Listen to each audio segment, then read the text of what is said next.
टिब्बापुर गांव में एक गरीब आदमी रहता था जिसका नाम अब्दुल्ला था। ये एक नेक दिल इंसान था। जब भी कुर्बानी नजदीक आती तो वो एक दरख्त के नीचे आकर बैठ जाता और आते जाते लोगों को देखता और दिल ही दिल में अपने रब से बातें करता।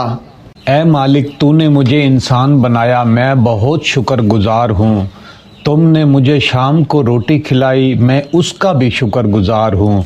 ऐ मेरे अल्लाह, मैं गरीब हूँ, मुझे तुमसे कोई शिकवा नहीं, मगर मुझे सुन्नत इब्राहिमी करने का बहुत दिल करता है।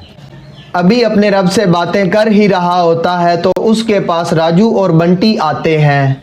चचा जान, फिजान का बकरा खूबसूरत है या मेरा? राजू बेटा, तुम दोनों के बकरे खूबसूरत हैं। याद रखो बेटा, कुर्बानी के जानवर बहुत ही खूबसूरत लगते हैं। चचा जान, अब हम चलते हैं, हमने बकरों को अच्छी अच्छी घास खिलानी है। ठीक है बेटा राजू, तुम अपने बकरों को अच्छी अच्छी घास खिलाओ, मैं भी घर की तरफ निकलता हूँ, काफी देर हो चुकी है।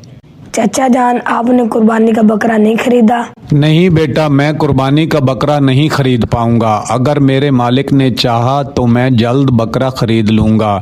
ठीक है बेटा, मैं चलता हूँ। ये कहकर अब्दुल्ला घर की तरफ जाने लगता है। रास्ते में जाते हुए उसे इमरान भाई मिलते हैं। अब्दुल्ला भाई, कहाँ जा रहे हो? इमरान भाई, मैं घर की तरफ जा रहा हूँ।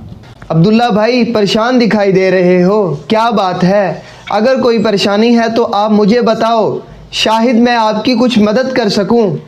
नहीं इमरान भाई, कोई परेशानी नहीं है। काफ़ी देर से दरख्त के नीचे बैठकर बच्चों से बातें कर रहा था, अब घर की तरफ जा रहा हूँ। अच्छा अब्दुल्ला भाई, मैं चलता हूँ, मुझे कुर्बानी का बकरा भी खरीदने जाना है। गरीब आदमी फिर अपने घर की तरफ चल पड़ता है। गरीब आदमी जब अपने घर पहुँचता है तो उसका बेटा उससे सवाल करता है। अब्बा जान, आप हमारा बकरा नहीं लेकर आए। अब्बा जान, इस कुर्बानी पर तो बकरा खरीद लो, मेरे सभी दोस्तों ने बकरे खरीद लिए हैं।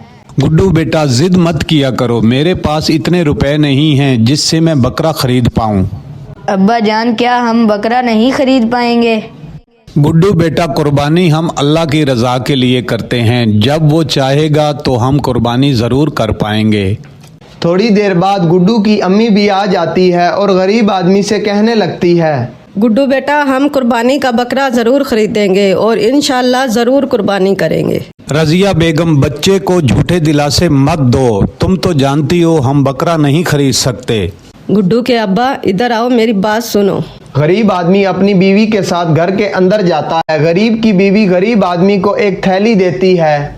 गुड्डू के अब्बा, मैंने थोड़े थोड़े करके पैसे जमा किए थे, शायद हम इससे बकरा खरीद पाएं। गरीब आदमी अपनी बीवी से वो थैली लेकर रुपए गिनता है, मगर वो रुपए बहुत कम होते हैं कि जिससे वो बकरा खरीद पाए। गुड्डू की अम्मी, ये रुपए बहुत कम हैं, इन रुपयों से हम बकरा खरीद नहीं पाएंगे, तुम ये पैसे अपने पास रख लो, इंशाअल्लाह अगले साल हम कुर्बानी का बकरा ज़रूर खरीदेंगे। और ये बात कहकर गरीब आदमी अपनी चारपाई पर लेट जाता है। बीवी और बच्चे भी अपनी अपनी चारपाई पर लेट जाते हैं और सबको नींद आ जाती है। गरीब आदमी सो रहा होता है तो उसे ख्वाब में एक बाबा जी मिलते हैं। बेटा, तुम एक नेक दिल इंसान हो, आज मैं तुम्हें एक अमानत देने आया हूँ। बाबा जी, मेरी अमानत? जी बेटा, तुम्हारी अमानत है। तुम्हारे अब्बा जान ने मुझे एक अमानत दी थी और मुझे कहा था कि जब मेरा बेटा बड़ा हो जाए तो उसे ये अमानत दे देना। बेटा, आज वो वक्त आ गया कि तुम्हारी अमानत मैं तुम्हें लौटा दूं।